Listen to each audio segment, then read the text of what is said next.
Pascal Siakam back in Toronto tonight. Let's talk about his first 4 weeks-ish, month-ish with the Pacers. How has it been? Where can it be better? What does this all look like? Plus a little Doug McDermott talk with Jay Rigdon, all on today's Locked On Pacers podcast. You are Locked On Pacers, your daily Indiana Pacers podcast, part of the Locked On Podcast Network, your team every day.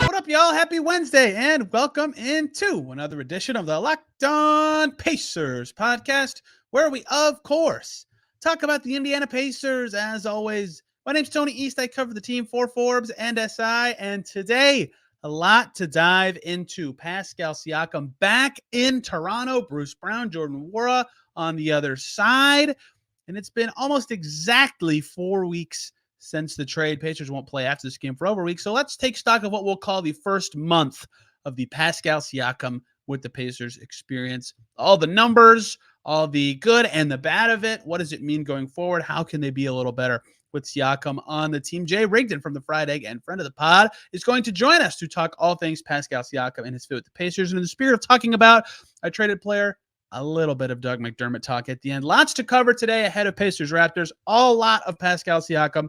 Let's just get right to it. He's back. We finally met in person, so this is even better. It's the managing editor of Fried Egg Golf. Holy cow. You just said it to me less than a minute ago, and I still messed it up. It's Jay Rigdon. And Jay, Pacers Raptors tonight.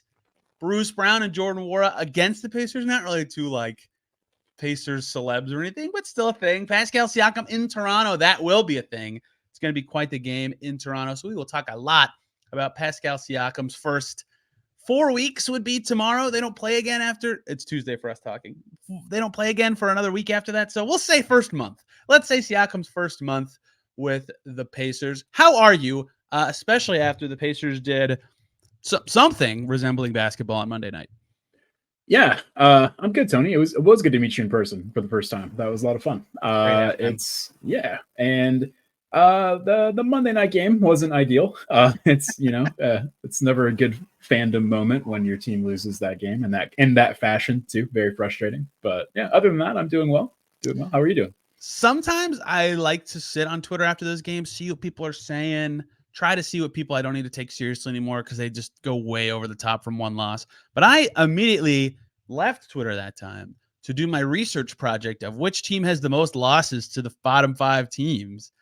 And so I had to crank that out. And yes, it is in fact the Pacers. But hey, they are second in wins against the top 5 teams. So this is a strange basketball team that we will continue to try to figure stuff out about. We're also figuring stuff out about Pascal Siakam, his first month with the Pacers. Very interesting. Jay, will you let me just run through some numbers for a minute? Can I be very dorky? These aren't even that dorky. Can I run through some numbers for a minute? Absolutely. Okay, the Pacers made the trade about a month ago. They're 7-8 since the trade. Hard schedule, doesn't matter. They certainly would like to be better than that. They are 7-7 exactly when Pascal Siakam plays. Okay, again, you'd like that to be better, but okay. The weird part of the record, they're 6-5 in their last 11. Once he had that practice, you could tell things got a little better. I think that matters, but not a lot. That's not that much better. Still over 500. The weird part is a lot of those slightly over, slightly under 500 records. That's okay. They'll figure it out. When Tyrese Haliburton and Pascal Siakam play together 9 games, the Pacers are 3-6. What? That doesn't make any sense. It's all kind of strange. And then let's pull the hood back a little bit. Why is this happening? Well, I don't know, because Pascal Siakam this season with the Pacers on the floor, +6 net rating, +5.99. That's great. Their offense is amazing. When he's off the floor, they're +0.29. That includes games he doesn't play, which includes their whole season. If you just include the games Siakam plays, they're on with him on. They're +6 without him. They're -16.3. So is a net rating. So if you wanted to go to your first, why aren't the Pacers better since Siakam? It's because their bench has had some god-awful games since then, right? The Portland game, the Hornets game that just happened, one of the games in New York. That's thing one I wanted to point out. Thing two, Pascal Siakam plus Tyrese Haliburton on the floor. Pacers currently +7.7 net rating. That's really good. They're +4.7 with Pascal on, Haliburton off. That's great. That's one of the pros of the trade. it with them both off since the trade, minus 18.5. Very bad. So a lot of stuff to say, and I have more numbers that aren't as rosy, but a lot of stuff to say. I think there's stuff to work through, and I have some like stuff I want to say about Siakam and his usage. I thought they didn't give him the ball enough Monday night, for example. When he's playing, he's been fine to pretty good. His defense has not been as good as I thought. His offense has maybe been a little better. When he plays with Haliburton, all right, good job, Pacers. Every other instance, terrible since the trade. I don't know what to make of that because part of me wants to say, well, the bench just needs to be better. Part of me also wants to say the bench is different or playing in different mix and match combos because they have a new player on the team. So that's the numbers. We can get into the nitty-gritty in a second. What say you about Pascal Siakam's first month with the Pacers? Yeah, it's been an awkward way to try to integrate a player like that. Because first of all, when he came over, Haliburton was out for that long stretch. And so the team kind of adjusted to Siakam in a way that was never going to be how they adjusted long-term because Haliburton wasn't playing yet. And I think it's a combination of that. And it is, I think, the new rotations and trying to get all that integrated in along with like various like nagging injuries. Like the game I was at Sacramento where I met you, Mathurin had, 31 points and he has not looked close to that since then. He's both sick and hurt apparently. And, it's hard to say.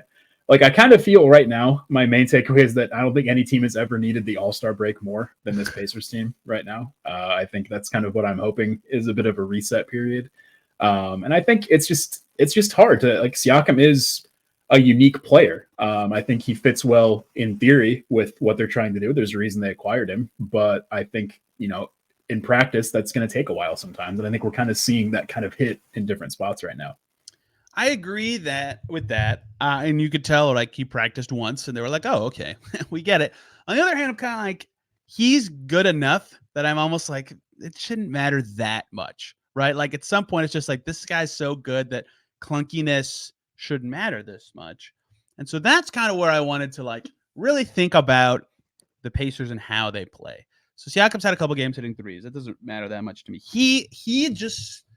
This isn't like a negative. This is going to sound like a negative, and I'm just kind of opining about the style of Pascal Siakam playing basketball, right? Like last night, he would just catch it in the mid-post and like, I can shoot it over Myles Bridges, or like, hey, if I catch it at the elbow and I just do a one dribble shot from 10 feet, it's a good shot. That's like a 55% shot. If I pirouette through the lane, catching it at a long two, that's a good shot. Like, these are all things that are strengths of Pascal Siakam offensively. With the Pacers so far, I have to scroll. I should have had this up. His true shooting percentage is 62.9. That's awesome. That's really good. At the same time, the way he gets his shots and where he kind of likes to shoot from isn't like the anti-Pacers necessarily, but kind of, like they are very good at three and rim, and they are very limiting on, like, yes, Andrew Nembhard, TJ McConnell, sometimes Ben Mathurin, Tyrese Haliburton. You guys are good at that floater shot. You guys take it. Everybody else kind of limit yourselves to the efficient spots. So I think just like his shot diet being so different from what they're used to, for lack of a better term, has sometimes made it feel like they like avoid it, if that makes any sense, where they're like, oh, let's get to our shots instead of letting him be really good and get to his shot that's just as valuable as other shots. I have no real basis for that. I'll run through some game-by-game usage in a second, but it just kind of feels that way sometimes. Yeah, it absolutely does. I feel like they open a lot of games with a lot of players who are not Tyrese Haliburton or Pascal Siakam taking early shots. And I also feel like the games when he first came over before Haliburton came back, I thought it felt different with him on offense in those games too. It felt like he was attacking quicker. They were kind of getting him the ball quicker. He had a lot of like deep early seals in the post and transition. And I also felt like he was making his moves to the basket a little different too. I think if we could kind of like find a balance there. And the other side of all this is that I don't know how good Haliburton is feeling on a daily basis sometimes. And so I think it's still kind of all just, it's hard to keep track of. But. It is. And so it's like, maybe this is just like, hey, everybody defend better. And then it doesn't matter. But like it shouldn't be it's not clunky. Like the numbers are like, this is really good. They are scoring awesome. But just sometimes it feels like it's like, they're like thinking like, oh yeah, Pascal, like, yeah, if that makes any sense. Oh yeah, that guy, he's really good. It's like, and it shouldn't be new this long in, but it's still like, again, numerically a 124.3 offensive rating with him on the floor is just like Holy smokes. Like that's insane. With him and Haliburton, their offensive rating, Jay, is 126.3. Like, that's insane. That's like sniffing the Suns with all three of their studs on the floor. Level good. Their defensive rating is also a pretty high number, but not actually that crazy. Only 118 point something. So I don't know how to like make it smoother, but that's the next step for the Pacers, is where like when they were at their best in whatever time, in-season tournament, whatever, late December when they were playing really well, early January this year, the ball is just like popping, crisp, boom, fast, early offense. This guy's open, that guy's open. It doesn't matter. You trust basically everyone on the team to shoot in any situation, right? And they didn't feel like that, especially in the first half Monday, like the most recent game specifically. It didn't feel like that. And then the second half, when they took the lead, they were up 5-6, whatever, in the third quarter. Quinn Buckner said it on the broadcast. He's like, there we go. The ball's popping. It's crisp. It's moving. And that was the starting five. And as soon as subs came in and they were mixing and matching, it all crumbled. And so this isn't on Siakam. He's playing well. Eventually they're gonna figure it out. I think maybe that's too rose-colored glasses, but he's too good to not.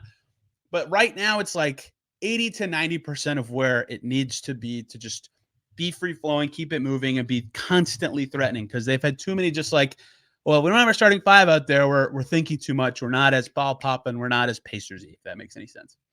It does. And I think the other side of it is they also, traded a big part of the bench offense in Buddy Hield. So like that's another change that they've made throughout this whole stretch. Yes, I figured we would. And and so I think all of that kind of combines. Like Hield was a big part of that pace and keeping things moving that way. And like he was one of the most active offensive players you're ever going to see in terms of his movement and what he was doing all the time. And I think it has been, I noticed the same thing with like, it's almost like the flow is just a little different with Siakam right now. Like, I don't think he's like a ball stopper in that way. Like, I think he's trying, he's moving quickly, he's getting to his spots. That's what they need him to do.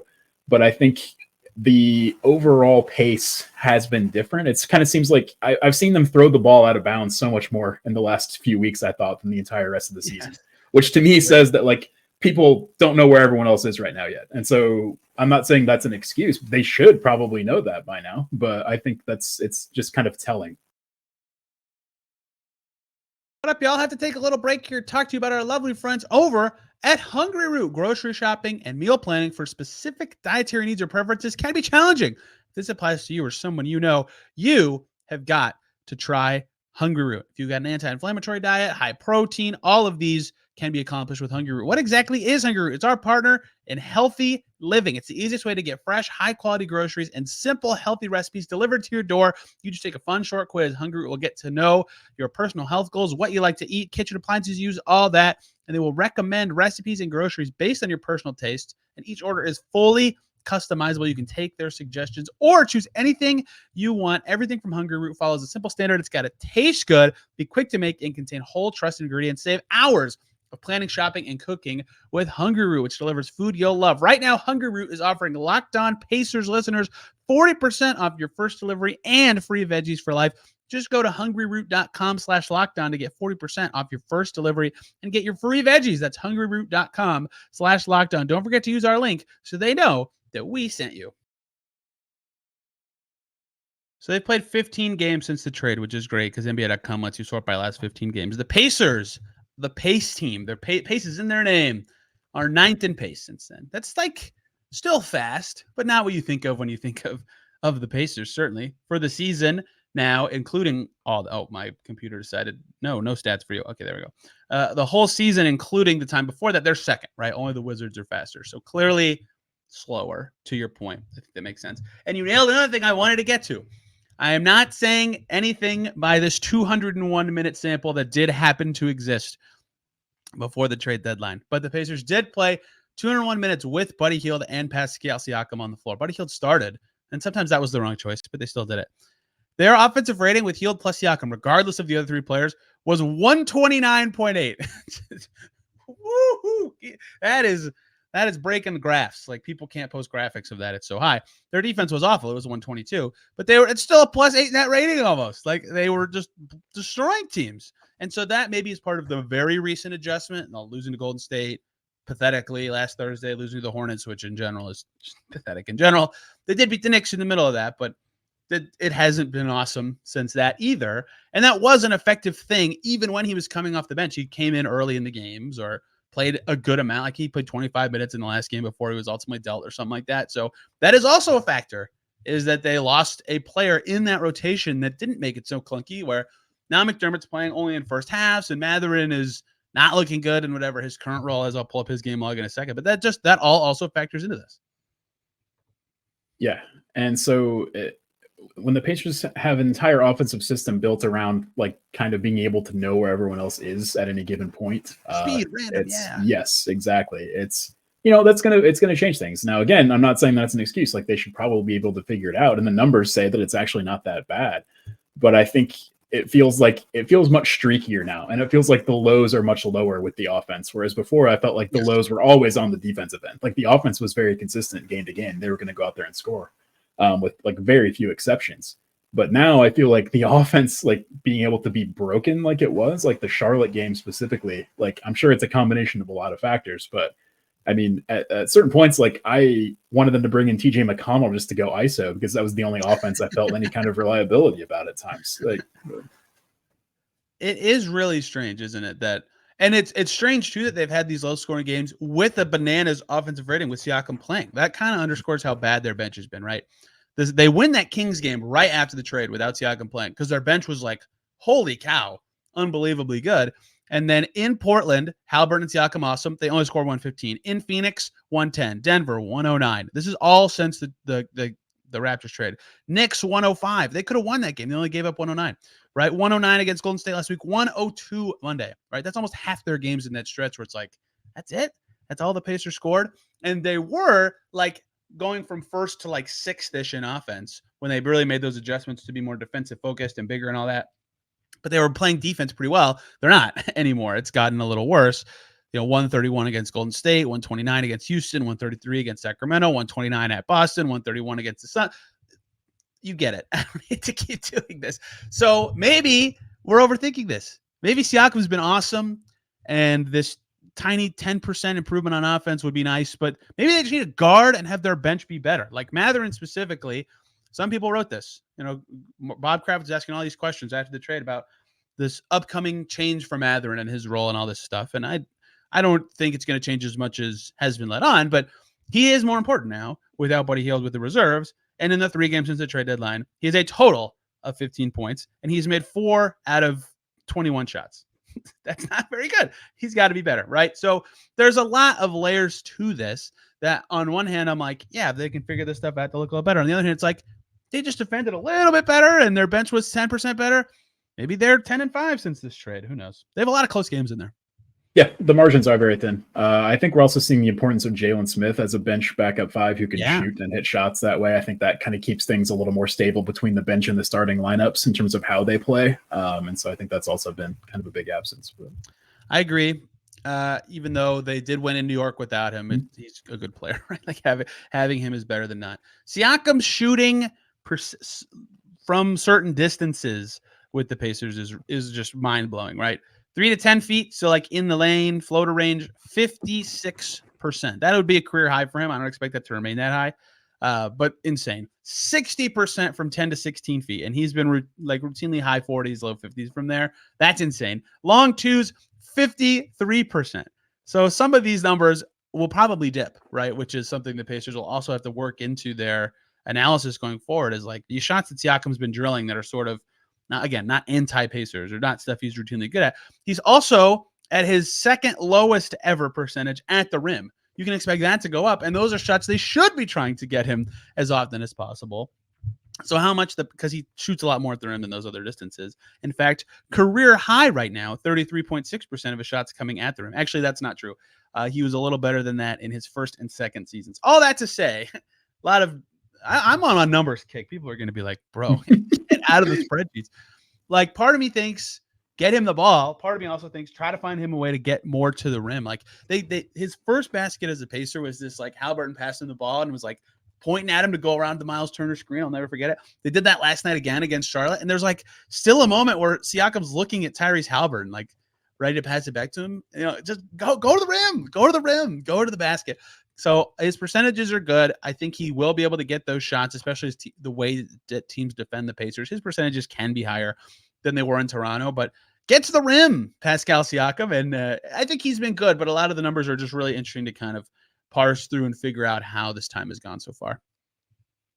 Yeah, absolutely. There has been less like cutting, I think, than I expected, especially when Haliburton came back. I kind of envisioned a lot more of like him getting a lot of easy baskets right at the rim off of like slip screens or things like that. Or even in transition, I feel like there's been less transition than I expected in that way too.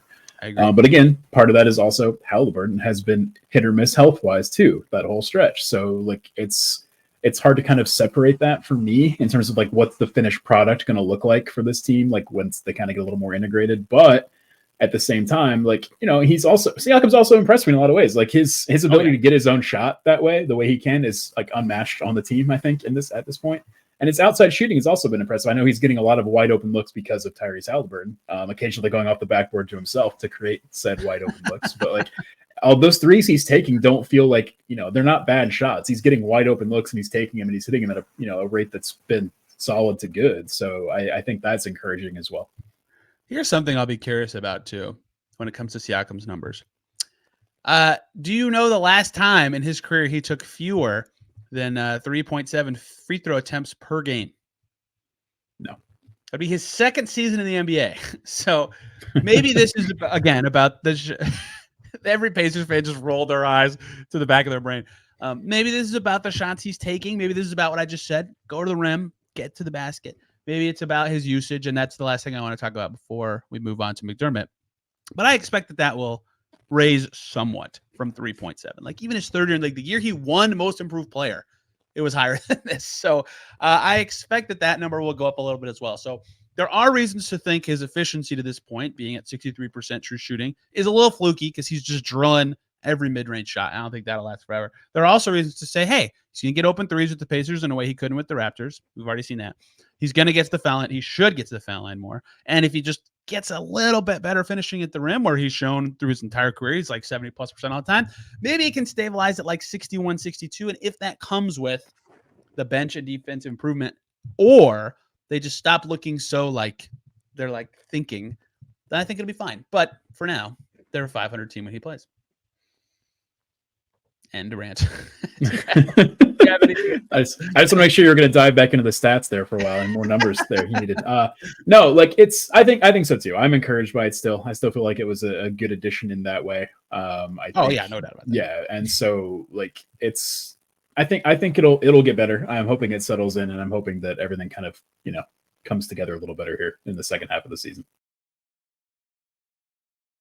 One more break here, everybody, so we can talk about the lovely folks over at eBay Motors. Passion, drive, and patience. What brings home the winning trophy is also what keeps your ride or die alive. eBay Motors has everything you need to maintain your vehicle and level it up to peak performance, from superchargers, roof racks, exhaust kits, LED headlights, and more. Whether you're into speed, power, or style, eBay Motors has got you covered. With over 122 million parts for your number one ride or die, you'll always find exactly what you're looking for. And with eBay's Guaranteed Fit, your part is guaranteed to fit your ride every time, or your money back, because with eBay Motors, you're burning rubber, not cash, with all the parts you need at the prices you want. It's easy to turn your car into the MVP and bring home that win. Keep your ride or die alive at ebaymotors.com. Eligible items only. Exclusions apply. eBay Guaranteed Fit, only available to U.S. customers. Concur completely. The other thing, I closed the tab, didn't I? Dang. The other thing I wanted to talk about that's been kind of interesting is his usage by game. Last night was like the second time he was below 20% usage in a game. Before that, I think Memphis was the only other time. I'll make sure to pull it up really quick to double check. But like that has been really interesting, as it's not necessarily super consistent. The only real stretch of consistency for his usage was that pre-Haliburton return stretch. Okay, I've got it up now. I don't. For those of you who can't tell because I edited it out, I just literally left the call by accident. 20% his first two games, 25, 24, 26, 30. Those were all his first couple games. Then he had a 19% against usage. Then Haliburton came back, right? And here's his usage by game since then. 22, 30, 24, 26, 25, 20 low, 25 right where it should be, 17.8 last night against the Hornets, his lowest since joining the team. It seems like they're at their most successful when it's that 25-ish level, if he's like finishing a quarter or so of their possessions. But I think that being kind of all over the map illustrates kind of everything we've been talking about. Yeah, absolutely. And I think I think they just need to adjust more. Like, I think that's what they need to do. I think they need to adjust to having like another player of that caliber on the team. And I'm not saying people have to give up their own shots in different ways. Like, I think that's part of what makes the Pacers work, is that everyone can be a threat at any time. But I do think that I'm hoping that, the staff kind of finds a way to make whatever adjustments they need to make to get everyone in better positions here down the stretch. Yeah, I think the break will be great help for them. If they can beat the Raptors tonight, which Pacers don't get the benefit of the doubt. No, not at all. Not the rest of the season, it's over. Mm-hmm. Like, even they were playing well, it's like, oh, they should be the bad teams now. Their schedule's easy the rest of the way. And I'm like, yeah, it doesn't matter. They have got to earn every benefit of the doubt they get. The Raptors just had drama with like Scotty Barnes leaving the floor early. They got smoked by the Spurs. Siakam's back. They're gonna want to win. Anyway, if they could win that game and then have like a really nice harder practice and then like one other productive practice before they play 8 days later, I think that would go a long way for them. Like, they had a practice with Pascal, but remember, like, Ty was hurt then, so they've only had like one shorter one with both. And that takes me to a guy who hasn't practiced with the Pacers yet, per my knowledge, Doug McDermott. Let's close out with we might have to revise the nickname until he makes a shot. McBuckets, who has not made a shot yet for the Pacers. He's been Mick assists, I guess. He has one assist. That's his only stat with the Pacers so far. Look, all the threes he took against the Hornets were like wide open. What? Perfect. You want Doug McDermott to take that shot. He has not made them yet for the team. I have very few impressions of him in 15-ish minutes of this team. I don't know what they think of him. I think it was noteworthy that in the second half, against the Hornets, they went to a 10th player, and it was Ben Shepherd. I was joking with somebody on Media Row the nights of the trade. I said, how do you think we get to March before the should Ben Shepherd be playing over McDermott discussions start? How about 2 games? And maybe McDermott will practice and make some shots and it'll look fine, but not the glowingest start. And some of that's just that he hasn't, again, made anything. All over 5, all from 3. He has an assist. That's it.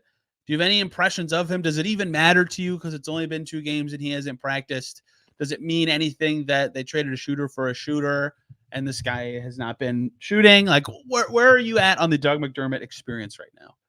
Well, I think it's all small sample size so far. Like, I'm not going to draw any like long-term conclusions at this point for what to be able to contribute the rest of the season. I'm not super stoked to be back to the Doug McDermott home road split discourse. Like, he's going to come out. Well, he's 0 for 5 on the road so far. Mm-hmm. So yikes. Yeah, that's not ideal. And like, yeah, it's interesting. I think he's gonna hit shots. He will make shots. He almost hit a couple last night. Some of those should have gone in. But if he's not hitting shots, he's not doing a whole lot else yet. Like, they haven't done any of like when he was here, when he was a Pacer the first time, he did a lot more like in terms of like cutting to the rim, like playing off of Sabonis, like finishing that way. And he is like a pretty versatile offensive player. And I kind of hope maybe that kind of comes with a little more time as well. Maybe he can offer a little more that way off the bench. But it does kind of seem like at this point they have, at least for this stretch of time while they're adjusting, they have made the team worse by making those trades. And I'm not saying that's a reason they shouldn't have done so, but it's, here we are. Yeah, look, I thought that'd be the case, but I also thought Doug McDermott would make some threes. Right. It's only been 2 games. I'm not 2 games. Actually reacting to that. That is just a statement of fact. This is a stat for you. It's just a number. Every double-digit scoring game Doug McDermott has had this season, he has made at least 3 threes, right? Which is to say, this is the year you could see the transition, and some of this is just how the Spurs play, but where he was like, so much of his offensive value was the 3. And I think that's good. That's a good thing for a guy who's as good as him, but he has to make them in that case. And that has not happened for the Pacers, where his 3-point attempt rate right now is 100%. Every shot he's taken for the Pacers is a 3. He's got to make those at some point, but it's not like not encouraging that he got 4 open 3s in 7.5 minutes against the Hornets. That matters. If he made 2 of those, they might win that game. He's had multiple games for the Spurs this year where he missed 5 threes in one game. Like, this is no alarms are going off for me, but that's like the thing, this was said about Buddy Hield, who actually like has some okay passing games and like is an improved defender this season, despite still being a bad one, like who adds other skills to the floor, but still the conversation, even I said this a lot, was like, if he's not making threes, his value's super low. With McDermott, if he's not making threes, his value's like almost none. So he's got to make them. He just it's negative value at that point if he's not hitting threes. Like it goes far below. Yeah, so I think he will. I think there's a reason they went and got him. I think Carlisle has familiarity with him, obviously, from a short stint in Dallas. And it was encouraging. Like he got open looks last night. Like he was getting immediately came in and had open 3 of the shots. 4 were like no one within a mile of him. Correct. And so that's good. Like that's a good sign for the offense because again, I feel like he's going to make them at some point. But one would hope. The other side of it is like we are back to seeing Doug McDermott play defense, where my favorite thing about that is he always looks like he's in the right spots to me, like he's in front of the guy, and yet they just hit shots right in his face anyway the whole time. That's like the Doug McDermott defensive experience to me, and that I'm not super excited to see again. But again, in like a limited role playing scenario where he's just coming in as a shooter against bench players, like he should fit in that spot. Like that should work theoretically, but we'll see. Hasn't played the second half of game yet of 2 tight games. That sticks with me. Going to Ben Shepherd last night will stick with me. I think you give McDermott like 2.5, 3 weeks, see what it is, see if you could do better in the buyout market. If he's not performing by then, I don't think you can, but you could see, check. And if not, consider Ben Shepherd like they did and just see if his defense and energy is more valuable than what they're getting from the vet. I would imagine that McDermott will prove to be slightly more valuable this season, but we'll see. Raptors tonight. Are you expecting anything from Jordan Nwora and Bruce Brown? Jordan Nwora doing that thing that he did for the Pacers where he gets traded to another team and becomes like twice as good immediately. Yeah, big revenge game opportunity for those guys here. You never know. It'll be interesting. I never like at this point, like I don't know what to. I could see anything happening with this game for the Pacers at this spot in time. Like I could see them coming out and like getting back together and like rolling easily, and I could see them coming out and looking completely broken and failing and having the All-Star break in Indy feel much more muted and down for Pacers fans because of it. But Jordan Nwora got traded to the Raptors. He played 4 minutes of garbage time in their second game in New York. He hit his only shot. It was a 3. He played 8 minutes of garbage time in their 4th game against the Clippers. Didn't score. Then he was in the rotation when they played the Hawks in Atlanta. And you know what happens when Jordan Nwora plays the Hawks in Atlanta and gets a rotation opportunity for a new team. 24 points for Jordan Nwora. They almost win. He had 17 2 days later at Chicago. He just gets traded and just drills threes and is this guy. He's kind of in and out of their rotation still. He's played their last 3 games, which have been all blowouts. I don't know what his future holds in the NBA. Bruce Brown, of course, playing in every game for the Raptors, 26 minutes a game, averaging 9.4 points. His minutes are down from his time with the Pacers. Yeah, we'll see. We'll see what kind of impact they have. It'll be interesting to see them in person again. But this whole night is going to be about the guy we spent the most time talking about, Pascal Siakam's first game in Toronto as a visitor. Locked On Raptors will have more for that. Jay, thank you for the time talking about the 2 new Pacers. No game is a must-win game when you're over 500, but like, man, with the vibes, the feeling, the stress of importance coming out of the break, be a good win if the Pacers could get this one. It's a big vibes game for sure. Like big that's exactly what I was gonna say. Big vibes game. It's gonna be weird, right? Like you can never these weird games. Sometimes the team with all the emotions, it goes terrible, and the players, I don't know. They come out of the break with 4 in a row at home: Detroit, Dallas, Toronto, New Orleans. Then they have a road trip that's a joke. And then they have a little bit of a hard stretch before another joke of a stretch. So until like March 16th, they have like 3 games that are really hard and all the rest are winnable. For this team, I suppose nothing is that case. But like getting a good vibes win before that kind of stretch could feel pretty good. Jay, this was wonderful. Where can people find you, your musings on the Pacers, and your work covering the sport of golf, which is currently in a time of debate and disarray because of the Phoenix Waste Management Yikes Open right now? Yeah, that's the main discourse at the moment. It's kind of nice to talk about fan behavior at an event instead of like geopolitical concerns, but which is what I have to do covering golf for the Fried Egg. But yeah, Fried Egg Golf. We do a newsletter 3 days a week. If you're into the sport, you can sign up there. I would recommend it. And I'm on Twitter at JayRigdon5 as well. That just made me die. I didn't even think about that. Like it's probably like, oh, whatever. These guys are drunk. It's not. Yeah, it's a much right. It's a much different scale of controversy, and it's honestly refreshing for me to. You guys could suck it up and play a surrounded 16th hole. That's exactly right. Is the merger done? Right. Is it this year? We'll talk about that later. We'll be back tomorrow, everybody, talking Pacers, Raptors, whatever happened in that game. Did the Pacers get their good vibes win? I have no expectations for them anymore. We'll see. Friday, we'll preview some All-Star stuff, take a little bit of state of the team kind of stuff. Next week, we'll talk about what happened at All-Star Weekend, and I'll do a mailbag finally. I promise. Lots of fun stuff coming. Thank you all for listening. Have a wonderful day. We'll see you soon.